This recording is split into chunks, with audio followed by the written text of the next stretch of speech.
de que si yo siembro, cosecho, de que yo puedo orar hasta el hartazgo para que Dios me bendiga, pero si mi motivación es tener más lujos, en lugar de dar, en lugar de ser un canal de bendición, la oración no sirve, porque va contra un principio. Hace poco yo hablé con un querido colega, un líder que estaba frustrado, es aparte amigo mío, y él me preguntó, esto fue hace creo que tal vez 5 o 6 meses atrás, y me dice: Dante, yo te quiero preguntar si vos tenés algún secreto o algo que implementaste para el crecimiento. Él hablaba puntualmente de la congregación. Y cuando me preguntó, yo vi que realmente tenía hambre por saber.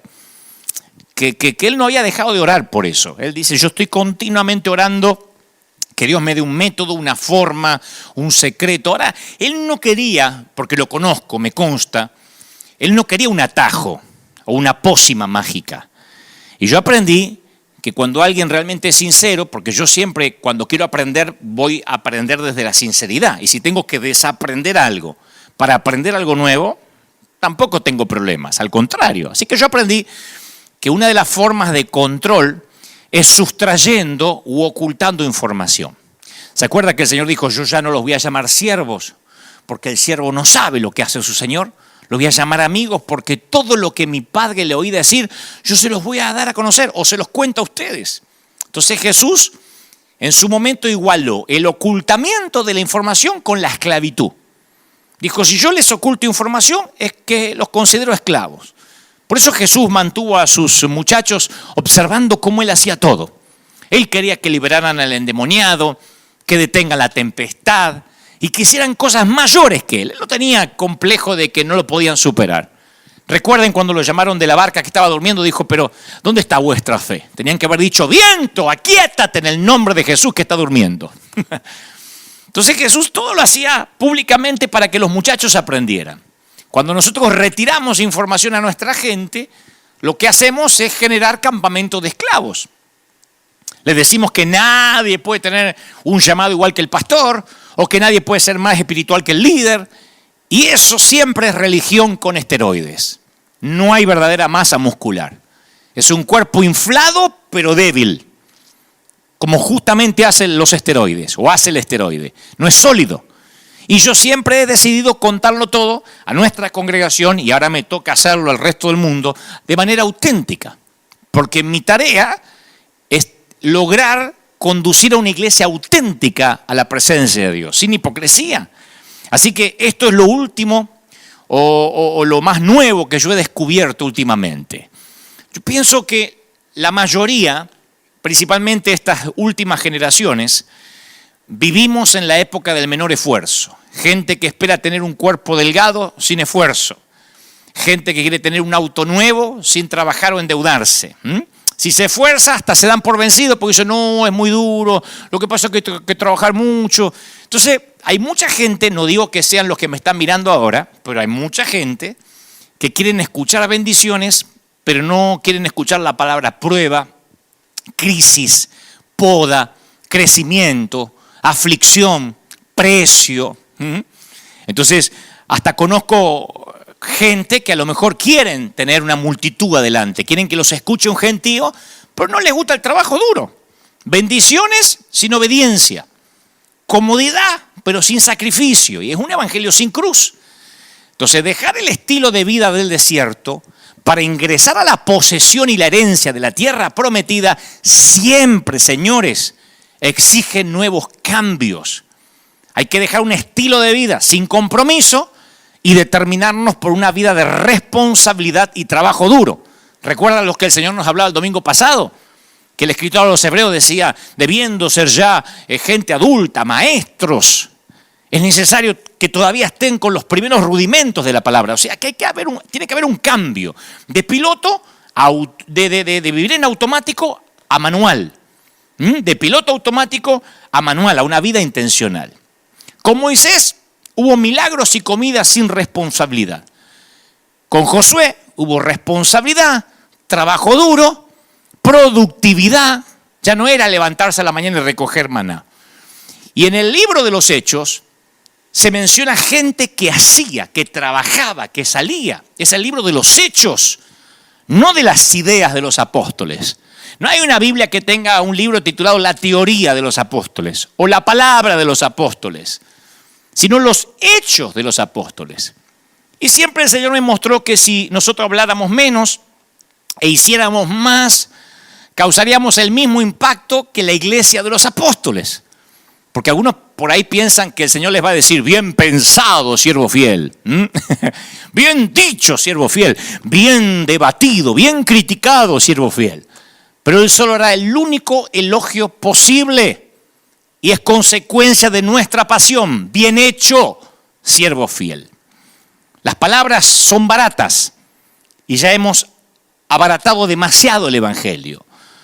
Dios no recompensa lo que decimos, sino lo que hacemos.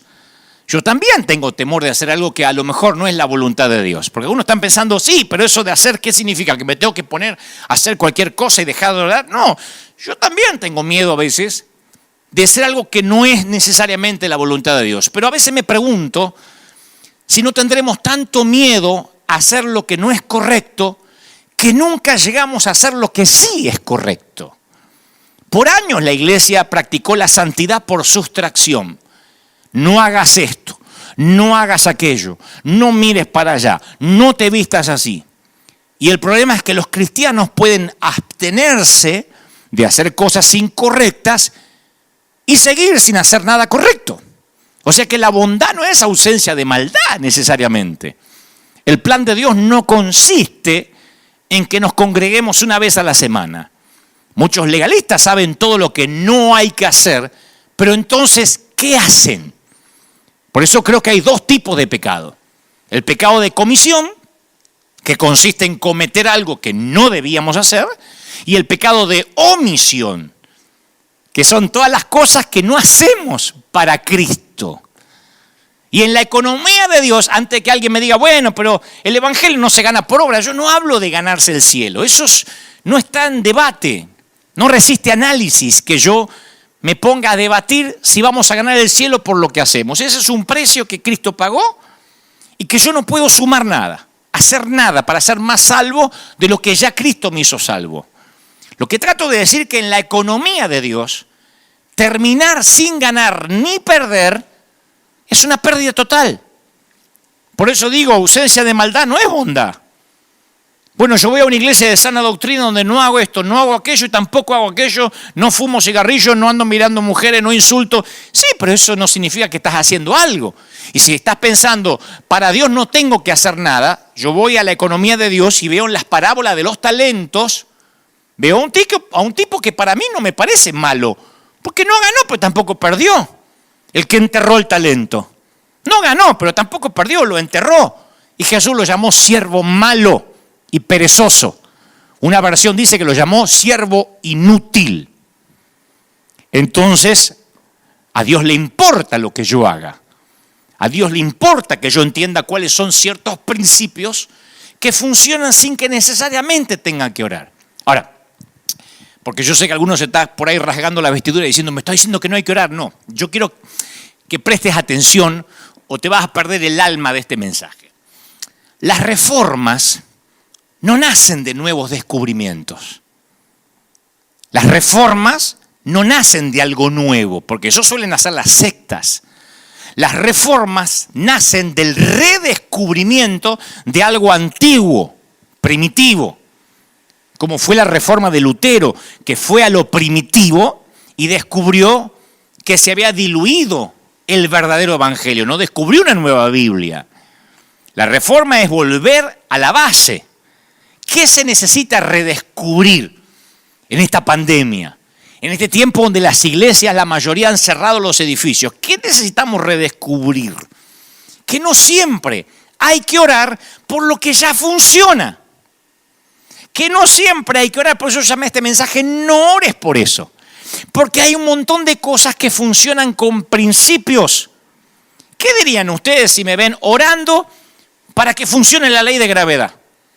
Si ustedes le dijeran, vamos a hacer una cadena de oración porque quiero orar para que cuando yo tire las cosas se caigan. Sí, me escribirían diciendo, no ores por eso. ¿Qué dirían si yo me pongo a orar para que mañana salga el sol? Vamos a orar para que mañana, después de la noche, salga el sol. Hagamos una cadena de oración. Me van a decir, no ores por eso. ¿Por qué? Porque ya sale el sol.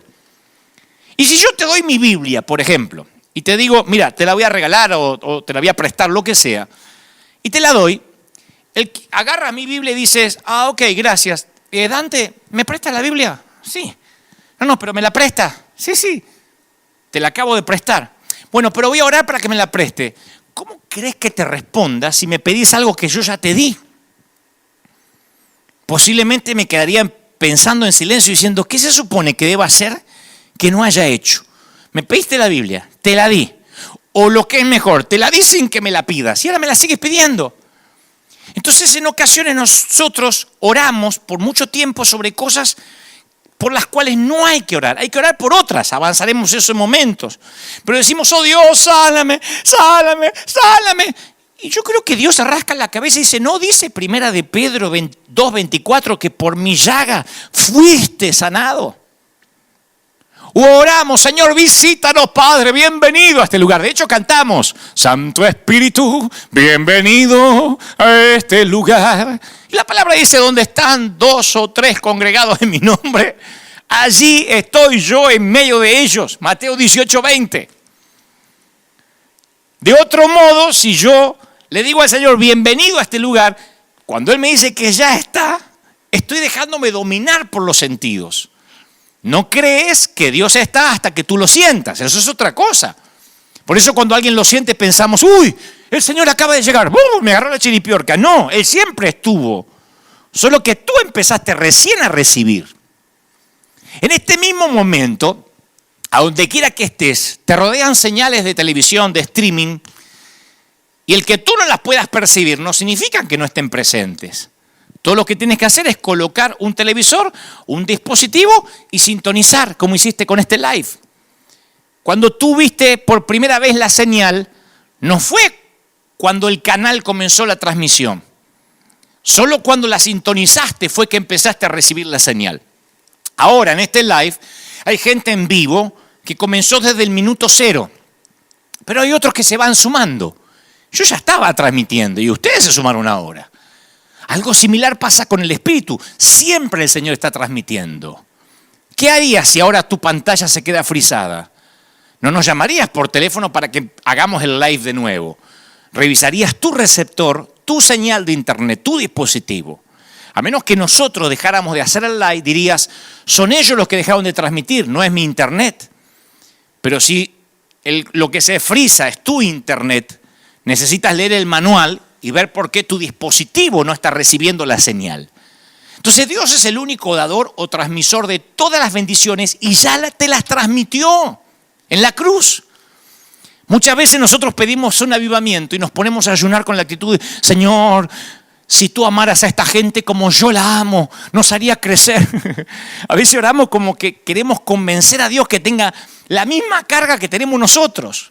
Señor, envía las almas. Pensamos que nuestra carga lo va a convencer a Él. Si nosotros no mandamos a morir a ningún hijo por las almas de nadie. Pero es como que si Dios se hubiese enojado con la humanidad y había que suplicarle para que cambie de opinión. Algo está mal en esa teología. Si yo tengo que convencer al Señor que mi carga por las almas es más fuerte que la carga que tiene Él, algo está mal. El avivamiento viene cuando nos sumergimos en lo que Dios ya hizo. Si uno se enciende en el fuego de Dios, la gente viene a verte arder. Ese es el secreto del crecimiento. Si uno se enciende, la gente viene a verte arder. Tu confesión, tu fe, tu unidad con otros no son una palanca que le mete presión a Dios y lo obliga a actuar. Si tu fe es real, es simplemente una respuesta a lo que ya hizo. El Señor no está sanando gente hoy. Ya lo hizo hace más de 2000 años en la cruz en un convenio cerrado. Y nosotros por la fe recibimos la manifestación de lo que Él ya hizo en la cruz. Cuando Pedro vio al cojo al lado de la puerta, declaró, no tengo plata ni oro. ¿Se acuerdan? Pero lo que tengo te doy. En el nombre de Jesucristo de Nazaret, levántate y anda. La historia está en Hechos 3, versículo 6. La mayoría de las iglesias nos expulsarían si dijéramos algo parecido. Te voy a dar lo que yo tengo. Nos dirían, ¿y usted quién es? Tú no puedes hacer nada. Se agrandó el argentino. Pero Pedro sabía que Dios ya lo había hecho en la cruz. La compañía de luz genera electricidad en la planta de energía. Y después que se genera en la planta de energía, la envían a tu casa. Pero que tu sala esté encendida o no, que tu cocina tenga luz o no, no tiene que ver con la planta. El poder está ahí en la planta generadora. Pero la luz de tu cocina está bajo tu autoridad. Entonces, cuando enciendes el interruptor, estás ordenando a ese poder que fluya. Ahora, pregunto, ¿eso te hace más fuerte que el poder de la planta generadora? No, ellos quieren que tú lo hagas. Alguien puede decir, ¿quién se cree para prender la luz en su propia cocina? Si es el trato. En la planta generadora ya hicieron su parte al generar electricidad y ponerla a tu servicio. Prender el interruptor, la perillita, no significa que está forzando a la planta a hacer algo. Lo único que haces es lo que ya se acordó. Hasta pagas por eso, en el caso de la luz. Isaías 45:11 dice, mandadme acerca de mis hijos y acerca de la obra de mis manos. Y no es que uno lo tiene que ordenar a Dios, sino que habla específicamente de lo que Él ya dispuso para nosotros. Cuando crees que Él ya lo hizo, estás ordenando lo que Dios ya proveyó, estás ordenando que se manifieste en el mundo natural. Eres el responsable de encender el interruptor. ¿Estoy siendo claro o no? Uno no puede llamar a la planta generadora de luz y decir, esta noche tengo una fiesta, ¿me podría mandar un empleado para iluminar mi cocina? No.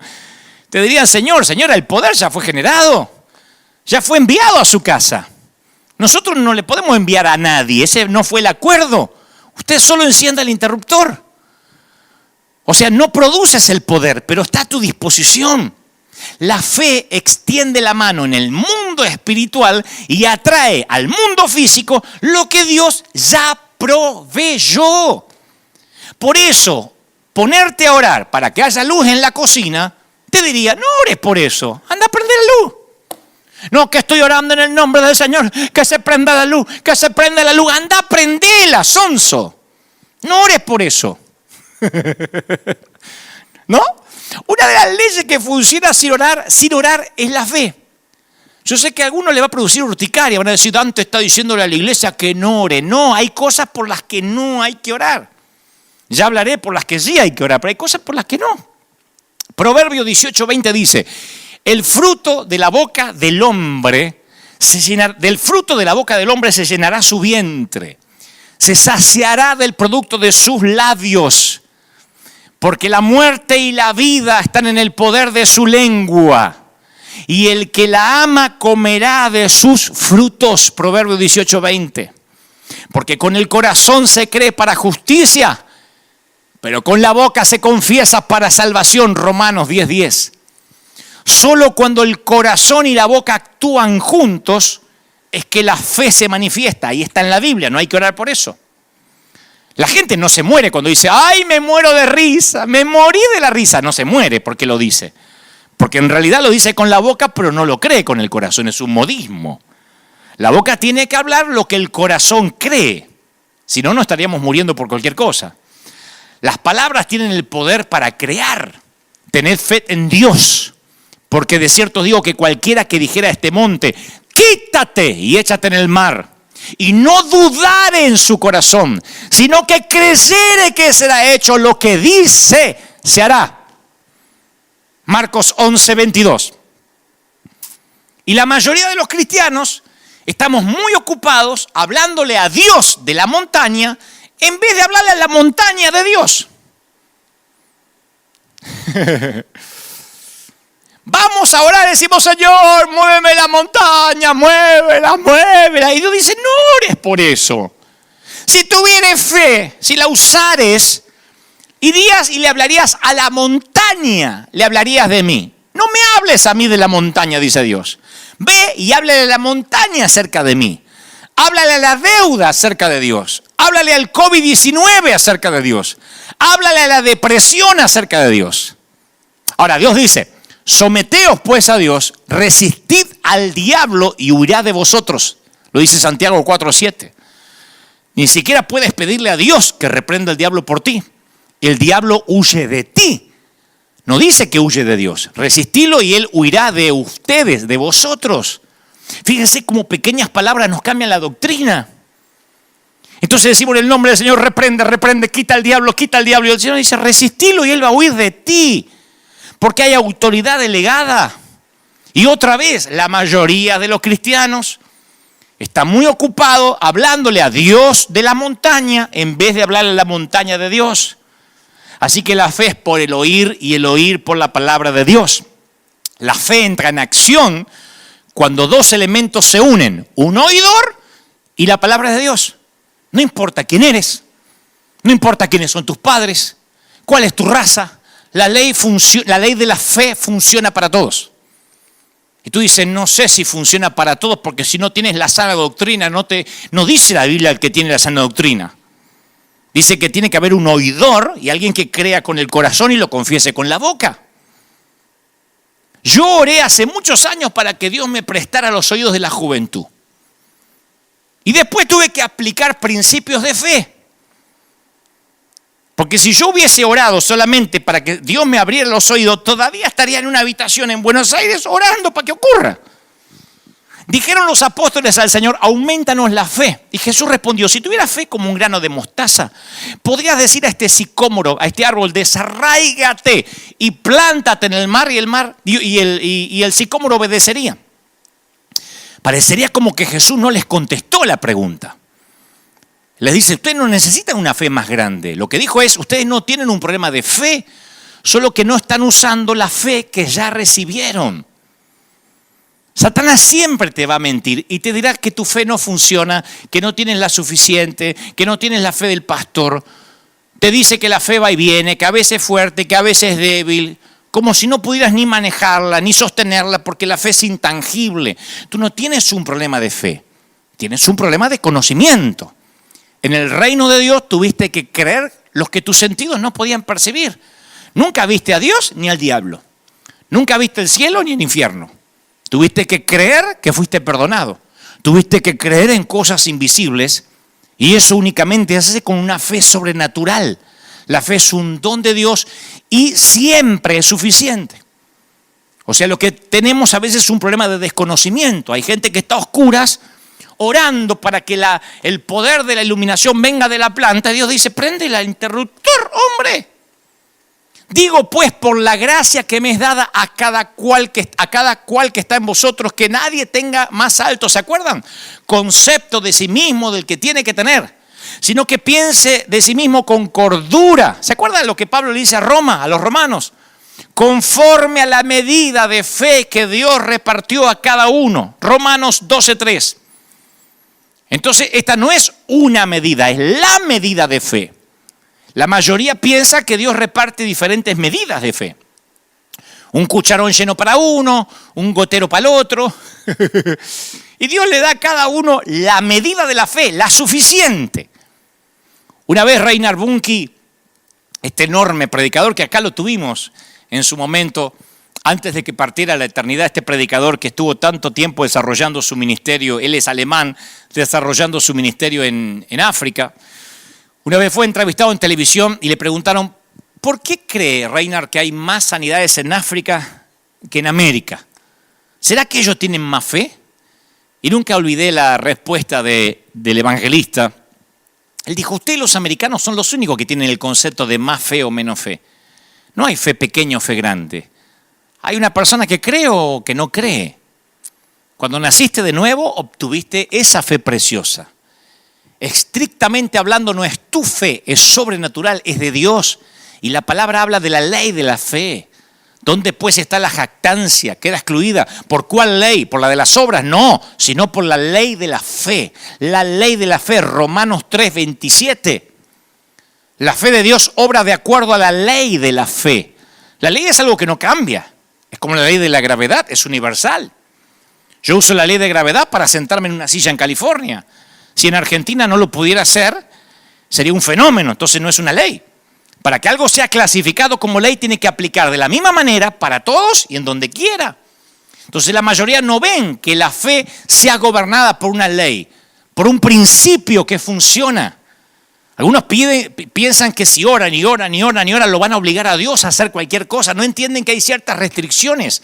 La fe está gobernada por leyes, por principios. Y esta verdad es evidente en el mundo natural como la ley de la gravedad, insisto. ¿Qué pasa si una persona salta de un edificio?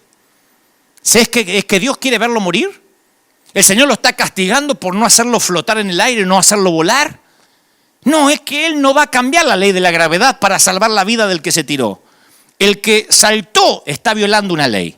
La fe es gobernada por una ley.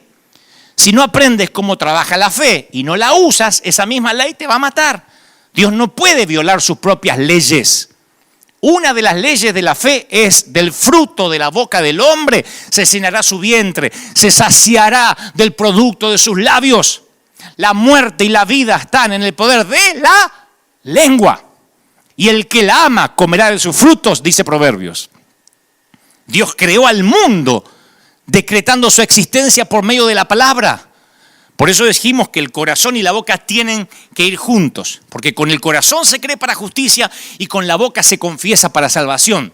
De allí es que le hablamos a la montaña de Dios. Dios creó las leyes naturales que gobiernan la electricidad. Han estado en la tierra desde el principio. Esas leyes naturales han estado desde el principio, aunque el hombre las descubriera hace poco. Hace 4.000 años pudieron haber usado la electricidad, pero desconocían esas leyes. Dios nunca se las negó porque fuera mala. David era un hombre santo y no conoció una computadora, ni Salomón, ni Gedeón, jamás se tomó un avión. Entonces, la ignorancia de las leyes de electricidad o de aerodinámica impidió que recibieran esos beneficios. No estoy usando la palabra ignorante como despectiva. Leonardo da Vinci fue un hombre brillante, pero ignorante respecto a la electricidad. Hay gente muy íntegra que desconoce las leyes de la fe. Hay gente muy santa, pero ignorante a la ley de la fe de Dios. Entonces tenemos un cristianismo incrédulo. Amontonan oraciones bajo la carpeta no contestada. O yo ya oré, no hay más nada que hacer. Y Dios dice: ¿y lo que te enseñé? Si le dijeras a una montaña, quítate, la montaña se quitaría. Nosotros decimos: no, yo ya oré, ahora hay que esperar que Dios haga. Y estamos a oscuras y la planta generadora ya nos mandó la electricidad y no la usamos. Por eso hay cosas por las que no tenemos que orar, hay que hacer. Hay cosas a las cuales no hay que pedirles confirmación porque ya están escritas, ya están en la Biblia. Otro principio por lo que no hay que orar, por el cual no hay que orar. Me van a matar algunos religiosos. ¿Podemos orar? Hay que orar, claro que sí. Yo me considero un hombre de oración, pero yo nunca he orado por cosas que demandan fe. Porque el Señor dice: si usaras tu fe, las cosas van a ocurrir. Tienes que creer con la boca y con el corazón. Punto, caso cerrado.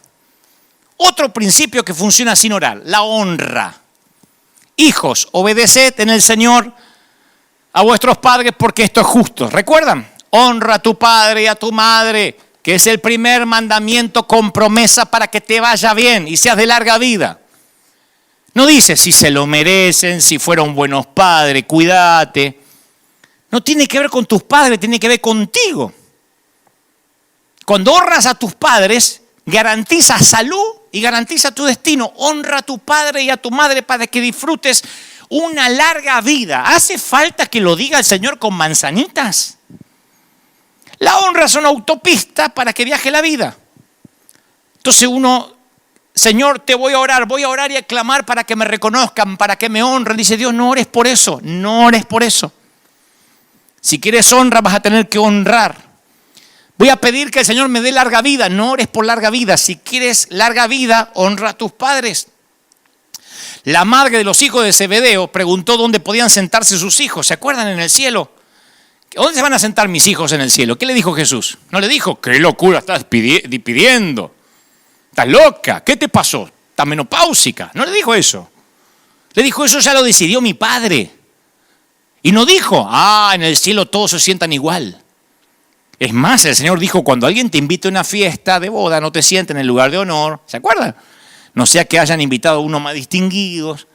Entonces mejor que te sientes en otro lugar y entonces te llevan después a la cabecera. La historia de Lucas 14. Dios no dijo que en el reino hay mesas redondas y todos son iguales. Dios dijo que hay lugares de honra. Si no, le hubiese corregido a la mamá de los muchachos, le hubiese dicho, no, ¿cómo se te ocurre? Todos nos vamos a sentar igual. Le dijo, no, eso lo decide mi padre. O sea, que hay diferentes lugares para sentarse a la mesa en el reino.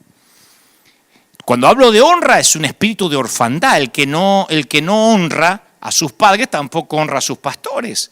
El espíritu de orfandad que gobierna la mayoría de las iglesias es el causante principal de amarguras, de rencores, malogra la productividad de miles de obreros bien preparados. Ellos se frustran con la actitud de líderes. Hay gente frustrada con la actitud de líderes huérfanos, inseguros, porque es un patrón que se hereda. El que no honra tampoco logra que lo honren. Y no tiene larga vida ni él, ni su ministerio, ni lo que emprende. Por eso digo, orar para tener larga vida, no ores por eso. Hay que aprender a honrar. Esta clase de liderazgo que tiene miedo de honrar, siempre tiene temor de que lo supere otro. Yo no puedo ignorar la historia de la Catedral de Cristal. Acá la iglesia local lo sabe. Yo no puedo ignorar que esta iglesia, hace 10 años, mucho antes que yo llegara, inclusive más que 10, el doctor Schuller, que está en la presencia del Señor, abrió las puertas para una iglesia hispana. Y ahí me llamaron a mí hace 10 años. Si yo lo trato de ocultar, haciéndome como que me hice solo, que yo nací de un huevo, que yo nací nadie me honró, nadie me inspiró, nadie me llamó, la gente va a decir, ¿a qué le teme este? ¿Tan inseguro es que quiere demostrar que se hizo solo? La palabra griega para galardón es honra o timi. Significa valoración, algo de peso como oro. Apreciación, estima, consideración favorable, respeto. Eso no significa decir palabras bonitas o ser obsecuente o lambiscón. Para entender mejor habría que ver su antónimo, que es atimia. Significa no mostrar respeto, no mostrar honra, tratar a alguien como ordinario, ligero, descartable. La verdadera honra se origina en el corazón. Por eso el Señor dice, este pueblo se acerca a mí con su boca, pero su corazón está lejos de mí. Su temor es simplemente miedo al mandamiento de hombres. Isaías 29:13. La verdadera honra surge de un corazón que teme a Dios. Si vemos a un Dios ordinario, no hay honra. Por eso nosotros cuidamos nuestros servicios. Nosotros honramos a Dios y no permitimos que lo sagrado se vuelva común. Ese es mi compromiso en los servicios que tenemos, porque yo he visto muchísimos servicios que deshonran a Dios. En todo, en la vestimenta, en la forma de hablar, en la forma de ministrar, en la liturgia, en masticar chicle. La honra es una clave espiritual del reino. Llámeme anticuado y quizás lo sea porque nací en el siglo pasado. Pero la Biblia dice, el que reciba al que yo envío, me recibe a mí. Y el que me recibe a mí, recibe al que me envió. Todo consiste en eso. Si la gente no sabe tratar siquiera al embajador, mucho menos saben cómo tratar a un rey. Por eso hay gente que dice, ¿dónde están los pastores? Son unas ratas, ¿dónde están ahora que se ocultaron? Esa gente que habla así de los hombres de Dios, no me diga que saben honrar al rey. Si no saben tratar a sus embajadores, nunca sabrán tratar bien al rey que los envió. Por eso hay gente que hasta ni sabe ofrendar. La Biblia dice, honra a Jehová con los bienes y con las primicias de tus frutos. La gente no es que no sepa ofrendar, no sabe honrar. Si le pides a Dios que ponga honra en tu corazón, tu vida cambia. Nota cómo nuestro ámbito cristiano se llenó de deshonra a través de las redes, excusándose en aquel es un falso profeta, aquel cometió un error, y se nos conoce como el único ejército que remata a sus heridos. Yo voy a la Biblia y me doy cuenta que no tengo que orar por tener larga vida o un ministerio fructífero, que yo tengo que honrar para que Dios me honre. La Biblia dice que Noé comenzó a labrar la tierra, plantó una viña, bebió vino y un día se embriagó. Se pasó de copa el viejo Noé. Y Cam, el padre de Canaán, vio la desnudez de su padre y salió y se empezó a burlar de que el viejo andaba desnudo, porque borracho se ve que se quitó la túnica y andaba mostrando lo que no tenía que mostrar. Entonces Sem y Jafet Tomaron la ropa, dice las Escrituras, la ropa de su papá, se la pusieron sobre sus hombros y entraron a la tienda caminando hacia atrás para ni siquiera ver a Noé desnudo. Y teniendo, dice la Biblia, vuelto su rostro, la historia está en Génesis 9:20, para no ver la desnudez del padre, entraron de espalda y lo taparon al papá que estaba durmiendo ahí, como se dice en Argentina, durmiendo la mona borracho. Cam ni se imaginó que por salir a burlarse de su padre y ver su desnudez, que esa deshonra de divulgar la desnudez de su padre estaba poniendo en movimiento un efecto que traería consecuencias desafortunadas para todo su linaje.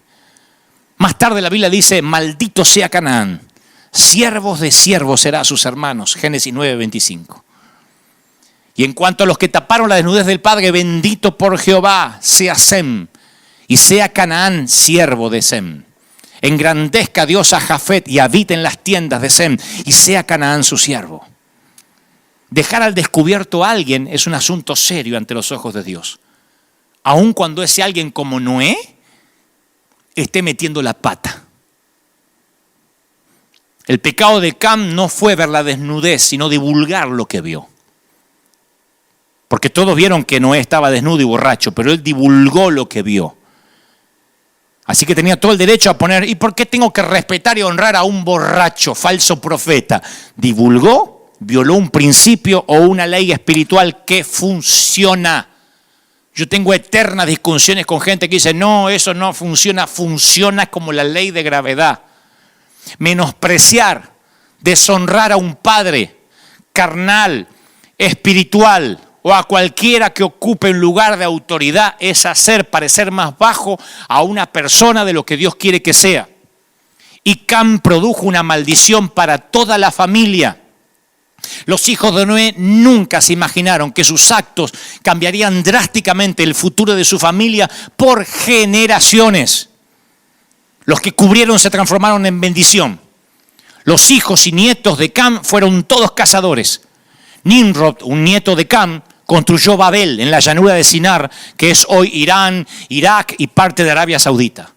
Los otros hijos de Noé habitaron toda la parte de Medio Oriente, Canaán y Gaza, y fueron pastores. La vida de ambos tomaron naturalezas totalmente diferentes, perspectivas distintas. Tus hijos, tu familia va a depender de tu honra. Por eso yo siempre mantengo la idea, prefiero equivocarme. Oigan, prefiero equivocarme honrando a quien no se lo merece, que en todo caso no pierdo nada, que deshonrando a quien Dios quiere que honre. Y aclaro esto porque esto es igual que la fe. Para la fe no hay que orar, para la fe hay que usarla. A mí me dicen, ¿cuánto tiempo oraste para que Dios te pusiera frente a un estadio? Yo no oré para que Dios me pusiera frente a un estadio, yo oré por otra cosa. Oré para tener comunión con Él, oré para que Dios me mostrara el ministerio, para que Dios me dijera qué quisiera que haga. Pero para pararme ante un estadio usé la fe. Fui sin dinero, renté un estadio en fe. Me paré en el Estadio Vélez en 1996, cuando no me conocía nadie y convoqué a un superclásico de la juventud. Fue fe, lo creí con el corazón y lo confesé con la boca. Segundo, honré, siempre. Hay gente que me dice, ¿cómo podés honrar a Juller? ¿Cómo podés honrar al pastor Jiménez? Yo los honro porque me abrieron puertas y yo honro las puertas que me abrieron. Yo no voy a descubrir la desnudez de nadie. No me compete hacer eso. Y hay otros que parece que tienen el ministerio de desnudar y de rematar heridos. No es el mío, no lo quiero. Tráiganme en todos los versículos que quieran para refutarme, decirme la Biblia dice que hay que denunciar. Yo prefiero equivocarme por no denunciar. Yo quiero que mis hijos cosechen honra, es un principio. Y quiero que si alguna vez ando borracho y desnudo, en términos metafóricos, claro, me cubran. Y eso no significa apañar el pecado, sino que no me produzca más vergüenza de la que tendré. Principios que funcionan, no hay que orar por eso, funcionan los principios. Otro principio que funciona sin orar, carácter. El desarrollo de tu carácter como persona está en tus manos, demanda trabajo duro, no oración. Nada revela el carácter como los tiempos de prueba. Cuando las presiones se apliquen a tu vida, sabrás exactamente quién eres. Pablo, escribiendo a los creyentes de Roma, le dice, y no solo eso, sino que también nos gloriamos en tribulaciones, sabiendo que la tribulación produce paciencia, y la paciencia produce prueba, y la prueba produce esperanza. ¿Se acuerdan? Romanos 5:3.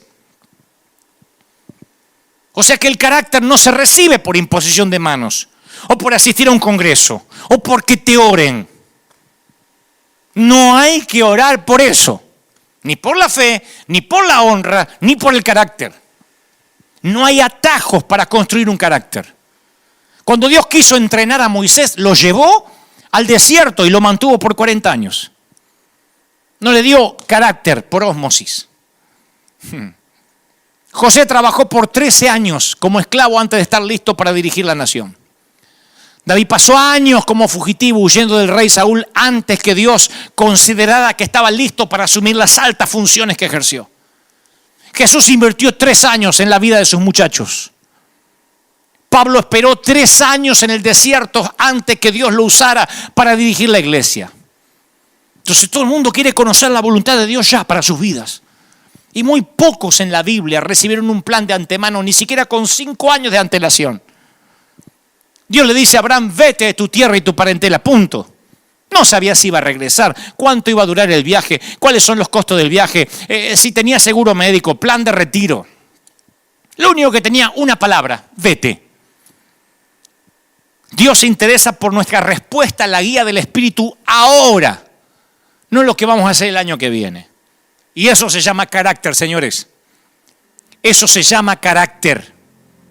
La fe, la honra y el carácter, no hay que orar por eso. De hecho, las decisiones del año que viene se van a ver afectadas por el grado que hoy obedezcamos al Señor. Él no te promete un plan de acción de acá a 20 años. La voluntad de Dios para más adelante, yo sé que siempre es menos demandante que la voluntad de Dios para los próximos 10 minutos. Yo conocí un montón de gente que está dispuesta a obedecer con irse al Congo belga. Pero apenas termina la oración, Dios le dice, da una ofrenda. Y se pone a pedir señales para ver si es de Dios o le está hablando Satanás. O sea, para irse a Congo belga seguro le habló Dios. Ahora tiene que ofrendar o ser solidario con los que tienen hambre y están pidiendo reconfirmaciones. En vez de la voluntad de Dios para mi vida, hay que buscar la dirección del Espíritu Santo para el día de hoy. Fe, honra, carácter. No hay que orar por eso. En los 3 casos, obediencia. Y el mensaje de hoy parecería muy simple, pero es muy profundo. Cambia tu concepto de cómo entender la vida. Si vas a tener la audacia para pedirle a Dios algo, más vale que esté listo para actuar. Y Dios sabe que lo que te estoy diciendo no es algo que yo no haya vivido. Yo me crié en iglesia donde me decían, no hagas, ora. Pero la oración audaz debe estar amarrada a la obediencia práctica.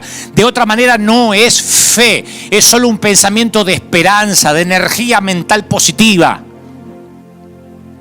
No es sorprendente que Dios no conteste tantas de nuestras oraciones. La mayoría son en vano. Oramos por un milagro, pero no nos movemos. Y la gente que camina en fe audaz no se detiene a orar por lo que ya funciona y está escrito. ¿Quieres cosechar? Siembra. Por más que te desgañotes, orando y decretando y repitiendo versículos y profecías. Si no eres un sembrador, ¿cómo vas a cosechar tomate si nunca sembraste tomate, viejo? Son principios. ¿Cómo se va a mover la montaña si vas y te pones a orar a Dios? Señor, hay una montaña allá, mueve la montaña. Dios dice, ¿por qué la tengo que mover si la Biblia, si yo te lo dejé escrito? Párate ante la montaña y dile, montaña, muévete en el nombre del Señor que me delegó autoridad. La fe audaz nos enseña a orar y a cumplir principios.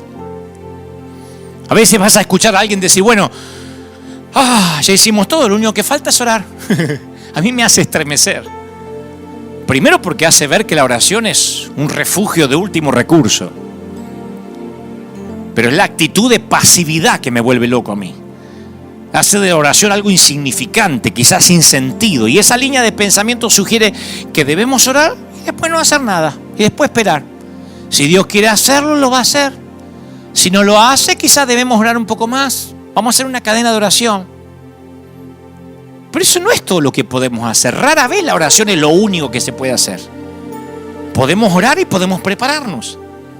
Podemos pedirle a Dios que intervenga, claro, y podemos iniciar cambios en nuestra vida, dejar que Él moldee el carácter para que esos milagros sucedan.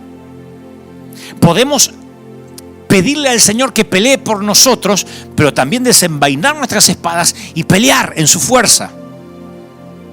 Las oraciones unen nuestras palabras llenas de fe con nuestras acciones llenas de fe. Eso era la iglesia de los discípulos, de los apóstoles. Josué tuvo la audacia de pedir y la persistencia de continuar. Si vas a pedirle a Dios que te dé un matrimonio mejor, necesitas marchar después en esa dirección. Comienza a sembrar semillas de aliento. Deja de ser tan brusco, tan áspero, tan machista. Ora por tu matrimonio todo lo que quieras, pero después discúlpate por hacerla sentir una estúpida cada vez que comparte una idea contigo. No es solo orar, no es magia si no cumples principios. Si estás orando por un nuevo trabajo, bueno, no duermas hasta las 11. No digas, ya mandé los currículum por internet. Busca el trabajo a la vieja usanza. Plancha la camisa, lustra los zapatos, haz las llamadas que tienes que hacer, haz funcionar tu creatividad, involúcrate en el milagro.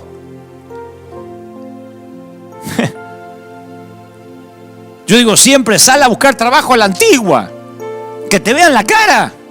Decirle, sí, mandé el currículum, pero míreme, yo voy a ser bueno, contráteme. Que el jefe vea que tiene ganas de trabajar. No que Dios te va a traer el trabajo a la puerta. Si tu oración es que Dios te ayude a salir de deuda, genial. Pero toma la calculadora y ve las cuentas que tienes que pagar. Reúnete con alguien que nunca se haya endeudado. Ora mientras analizas los números, lo digo en serio. Haz la reducción de deudas una actividad espiritual. A ver, ¿en qué estoy gastando? ¿Cómo puede ser que gano 3 y gasto 5? Y cuando oro para que Dios me aumente a 5, ya debo 7. Entonces tienes que arrepentirte de los malos gastos, de la mala administración, evaluar los daños.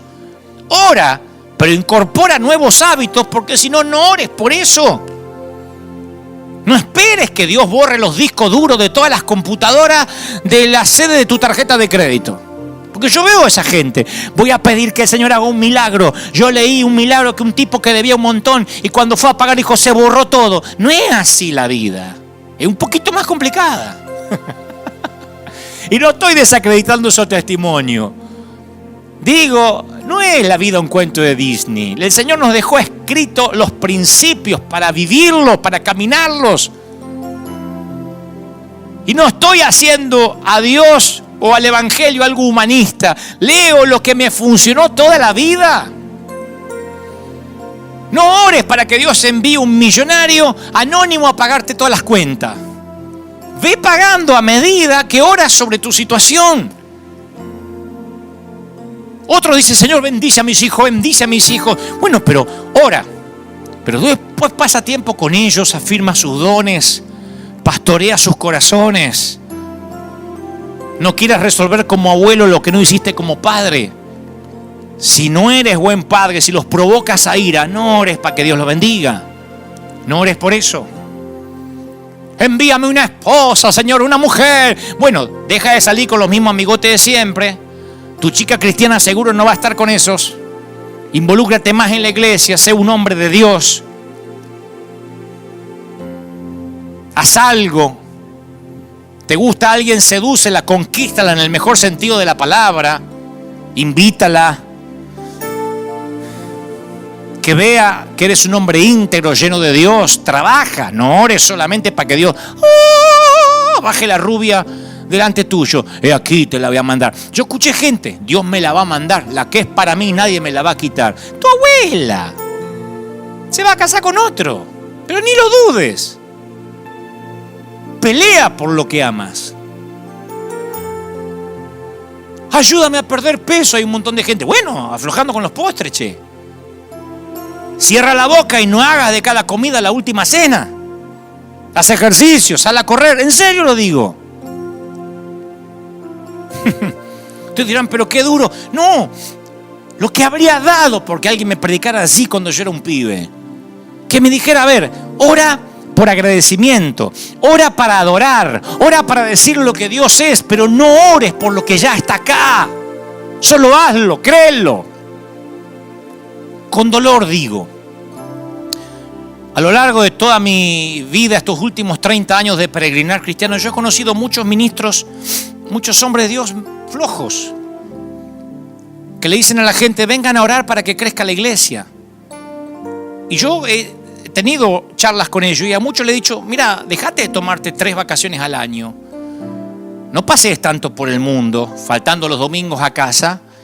Inyecta una visión clara a la iglesia, sé ejemplo de compromiso, que la gente sepa que si el pastor no está un domingo es porque está en terapia intensiva. Pero algún vago inventó la frase, se calcula que 1 hora de prédica son 8 horas de trabajo forzado. Algún vago inventó eso para trabajar 1 vez a la semana. Si fuera así, ¿cuánta gente trabaja trabajo forzado los 7 días de la semana, los 6 días de la semana? Entonces yo le dije una vez a un amigo, mira, deja de invitar predicadores porque estás cansado, ya no sabes qué decir. Da una palabra direccional en tu iglesia. Yo no estoy diciendo que Dios necesita que lo ayudemos. No es que Dios está resoplando diciendo, ¿alguien me puede dar una mano? No, Él puede hacer cualquier cosa solo. Josué vio a Dios enviar comida del cielo durante 40 años para alimentar a los hijos de Israel. Vio al Señor producir agua de una roca, pero llegó el momento en que él tuvo que pelear la batalla. Se dio cuenta que Dios se complace cuando sus hijos participan en sus propósitos. Entonces no hay solo que orar para que la iglesia crezca, hay que trabajar duro. Hay que trabajar duro.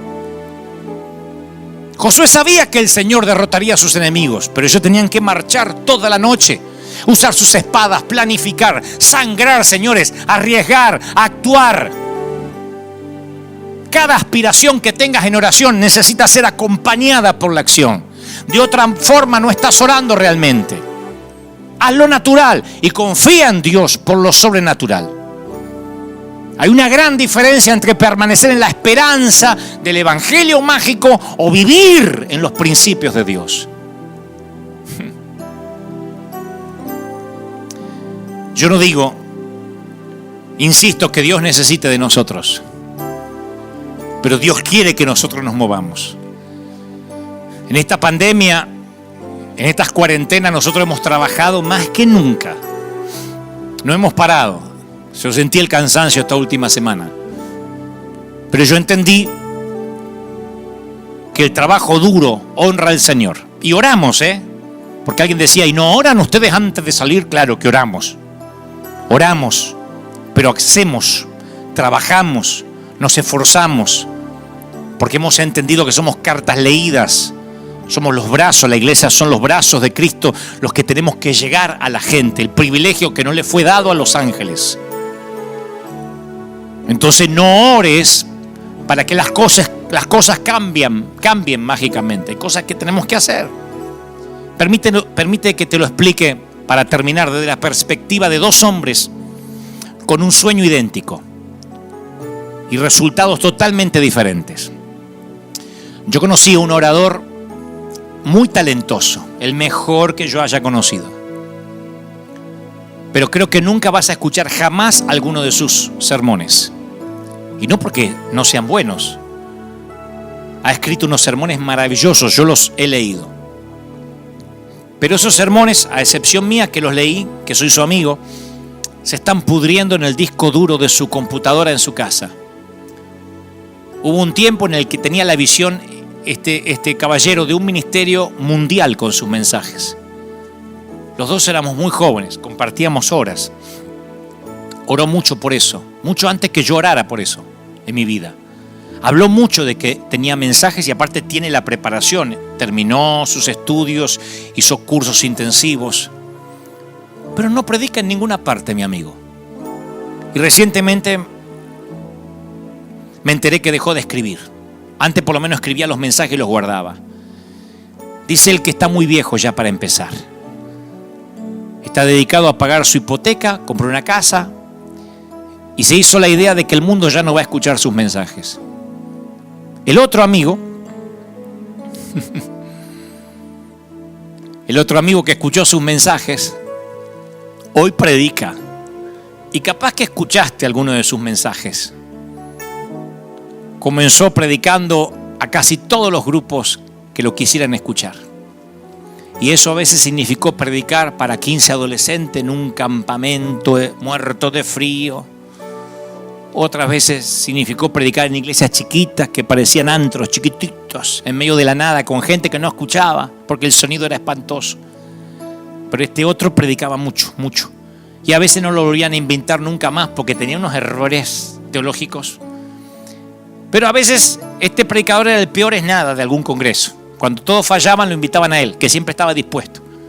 Y se equivocaba mucho, pero continuaba y continuaba y continuaba. Oraba y hacía, oraba y hacía.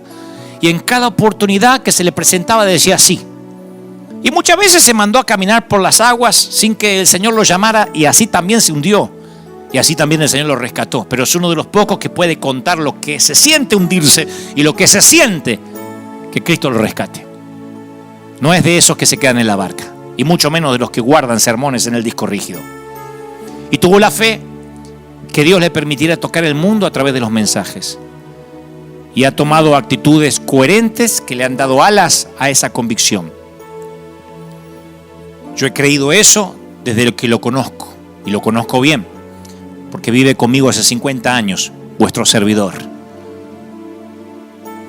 Le creí.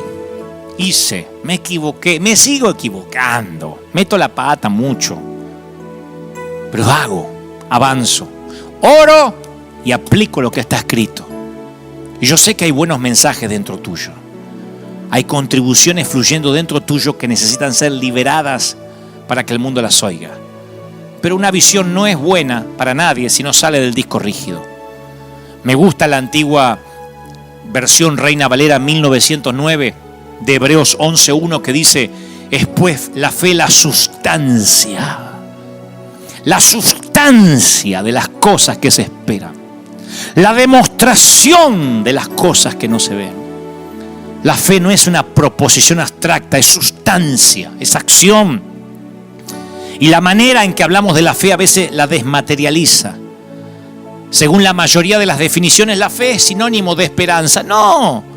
Cuanto más estudio las Escrituras, más clara es la diferencia entre esperanza y fe. Mi amigo tenía esperanza. Tenía la esperanza de inspirar a miles por medio de su ministerio. Él no hizo nada equivocado para sabotear su destino. Simplemente no activó su visión por medio de entender que no hay que orar por todo y menos por lo que ya Dios ordenó. La esperanza es un deseo, la fe es demostración. La esperanza quiere que algo suceda, la fe hace que suceda. La fe no se conforma con desear algo con muchas ganas. La fe consulta los planos y comienza a construir. La esperanza es el proyecto, la fe es el contratista. Hay cosas que no ocurren en tu vida porque permaneces en la esperanza. Ora mucho, pero ora por amor. Ora para hablar con Él. Ora para que cada día pienses más como Él. No ores para prosperar, prueba con trabajar duro. No ores para que Dios te cambie, deja que Él moldee tu carácter. No ores para que te reconozcan, siembra honra. La oración será eficaz cuando dejemos de usarla como un sustituto de la obediencia. Al mundo no lo conmueve nuestra zarza ardiendo. Jesús no dijo, oren, solo enciérrense en orar. No dijo, pidan perdón por la ciudad. Dijo, prediquen el evangelio, sanen a los enfermos, echen fuera a los demonios, resuciten los muertos. Dijo que no nos quedáramos en los templos. Así que, fe, honra, carácter. Hazme un favor. hazte un favor. No ores por eso. Activa. Oro para que estos momentos tan especiales que vive el mundo nos enseñe a activar lo que ya está escrito. Fe, honra, carácter. No ores por eso. ¿Quieres prosperar? Siembra. ¿Quieres honra? Honra. ¿Quieres crecimiento? Trabaja. Haz algo. Muévete, iglesia. No creerás cómo Dios nos va a bendecir. Este mensaje va para nuestra iglesia local. Yo les digo siempre, de parte del corazón de Dios, los mejores días están por venir. Estoy convencido de eso. Estoy convencido que la iglesia es un río que no se detiene. Y que tenemos que salir y que tenemos que avanzar. Y entender que lo que está escrito, lo que ya es una orden, listo, no se discute. Así hasta funciona en nuestras oficinas. Se entra a tal hora y se sale a tal hora. Esta es la hora para comer. Este es tu trabajo. Y si alguien todas las mañanas me viene a preguntar lo mismo, ¿a qué hora tengo que entrar? Voy a dudar. Primero, si está creyendo lo que digo. Segundo, si tiene un problema de retraso para entender. Y tercero, si es digno de que trabaje bajo mis órdenes. El Señor ya dijo, salgan, prediquen, sanen los enfermos, echen fuera los demonios. Y las puertas del infierno no prevalecerán contra la iglesia. O sea que la iglesia avanza hasta las puertas del infierno. Amo ese Dios. Quiero orar por todos los que están oyendo esto por primera vez. Tal vez dice, ¿sabes? Yo no sabía que se trataba de eso. Y sé que has trabajado muy duro. Y todavía no has visto resultados. Bueno, a tu ecuación le falta Dios. Voy a orar por los que tienen a Dios y no han trabajado duro. Voy a orar por los que deshonraron, por los que divulgaron desnudez de alguien. Voy a orar por los que no podían dar porque no sabían lo que era honrar con su semilla. Voy a orar para que salgamos una iglesia más madura de esta pandemia. Para que esté verdadero.